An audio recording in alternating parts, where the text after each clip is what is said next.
دعا کی لاس اوچتول څنګه دي؟ دا مسله که دې یاده کړه او په دې دې ځان پوه کړو نو ډېرې مسلې به راته حل شي چې خلکو پکې اختلاف جوړ کړی چې دلته لاس اوچتول شتي او که نه. د هغې دپاره به دا بنیادي یو څو خبرې یادې چې دا دې یادې کړې نو دغه مسله حل شوه چې کوم ځای کې به لاس اوچتی او کوم ځای کې به نه اوچتي. نو دلته تا ته وایي دعا هم چونکې یو عبادت دی لہذا د دې په وختونو ځایونو کیفیاتو کمی زیاتی او الفاظو وغیره باره کې هم توقیف شرط دی. توقیف معنا یعنی د پیغمبر نه نقل شرط دی، قرآن او حدیث نه یا نقل شرط دی. ځکه چې دعا عبادت دی. عبادت دی که نه دی؟ عبادت دی که نه؟ او عبادت په خپله طریقه کې نه، د پیغمبر په طریقه به کې الله څه ویلي د الله پیغمبر څه وی هغې له به ځي.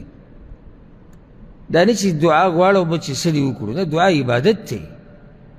نو چې عبادت دی بیا راشه وګوره د دې کیفیت، د دې ځای، د دې وخت، د دې الفاظ، دا ټولې خبرې به د شریعت په تله کې تللی کېږي. لکه څنګه چې مونځ کول عبادت دی، خو د هغې دا مطلب خو نه چې ته په منظر راولګو چې څه دې زړه غواړي هغه شانې کوه او چې څومره رکعت یې کې او څنګه یې کې او څو سجدې کې او څو رکوګانې کې. نه، عبادت دی. نو چې عبادت دی بیا به ته دا عبادت د پیغمبر صلی الله علیه وسلم په طریقه باندې کې. اوس دعا چې دی دا هم عبادت دی. نو چې عبادت دی بیا به دلیل ته ګوري. نو ځکه تا ته وایي چې کومو ځایونو او وختونو کې لاس اوچتول د پیغمبر صلی الله علیه وسلم نه یا د صحابه کرامو نه په صحیح سند سره ثابت دي نو هلته به لاس اوچتو.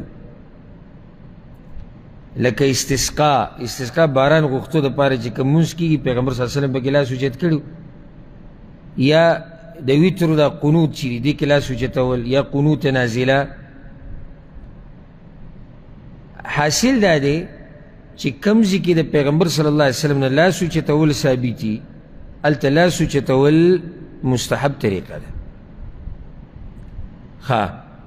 او وایي چې چېرته نه ثابت نو هلته به یې نه اوچتو. مثال وی لکه بیت الخلا ته د دننه کېدو په وخت او راوتو په وخت کې یو سړی چې کله بیت الخلا ته ننوځي قضای حاجت لپاره باتروم ته ننوځي نو دې دا دعا وی اللهم انی اعوذ بک من الخبث والخبائث. دا دعا ده. و دې سره لاس اوچتول شتي؟ ولې څوک لاس نه اوچتوي؟ ځکه چې پیغمبر نه دي اوچت کړي. دا مسله موږ ښه په زور شور سره وایو پیغمبر نه دي اوچت کړي، او په نورو ځایونو کې بیا موږ جنګ کوو د خلکو سره چېرې دا خو لاس اوچتول دی او دې کې څه دي؟ نه، دې کې څه دي نه چې د پیغمبر نه یو دعا یو ځای کې نقل ده ورسره هغه لاس نه دي اوچت کړي نو بیا غوره طریقه هم دا ده چې ته به لاس نه اوچتې. دا د پیغمبر تابعداري ده. تا ته وایي جومات ته دننه کېدو په وخت یو سړی جومات ته راننوځي او دعا وایي اللهم اغفر لي ذنبي وافتح لي ابواب رحمتك. دام دعا ده، خو لاس ورسره چا نه اوچت کړي چې دروازې کې ولاړې جومات دروازې کې لاس اوچت کړي. راوتو وخت کې هم دعا ویلی کېږي. نو هلته هم څوک لاس نه اوچتوي. ولې؟ ځکه چې پیغمبر صلی الله علیه وسلم لاس نه اوچت کړي وغیره. وایي دې څه پسې بیا ځه. نو دوه خبرې شوې چې کوم ځای کې د پیغمبر نه دعا سره د لاس اوچتولو رانقل ده هلته به څه کې لاس به اوچتې. کوم ځای کې دعا ثابت ته د پیغمبر نه او لاس یې نه دي اوچت کړي هلته به لاس نه اوچتې. درېیم وخت عام دی، مطلق دعاګانې، یعنې هغې کې پیغمبر نه داسې خاص خبره نه وي رانقل. نو دغه ځای کې دواړه روا دي خو لاس اوچتول غوره دي. لکه اوس یو سړی د ماښام منځه نه بعد جومات کې ناست دی دعاګانې غواړي او وی لاس اوچت کړم او که نه نو څه به ورته وایي؟ دغه شان به ورته اوچت کړه که نه څه تفصیل به ورته کوي؟ ما څه ووایي؟ نه، اوچتول غوره دي که اوچت یې نه کړي څه خبره نه ده، خو اوچتول غوره دي. ولې اوچتول غوره دي لاس؟ ځکه چې په دې کې عاجزي ده الله ته. او کله چې یو سړی الله ته لاس داسې ونیسي دعا غواړي او یو سړي لاس نه دي اوچت کړي دعا غواړي، دواړو کې فرق دی. نو لاس اوچتولو سره په دعا غوښتو کې عجزي راځي، ځکه لاس اوچتول غوره دي.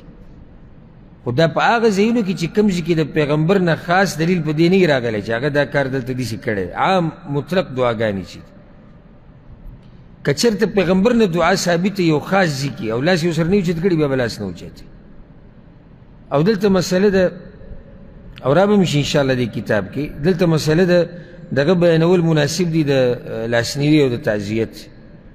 دا خلک وایي یاره وایي دا تاسو لاس نه اوچتوئ تعزیت کې او لاس اوچتولو کې خیر دی او دا دی او دغه دی، او دا خبره صحیح ده، لاس اوچتولو کې خیر دی.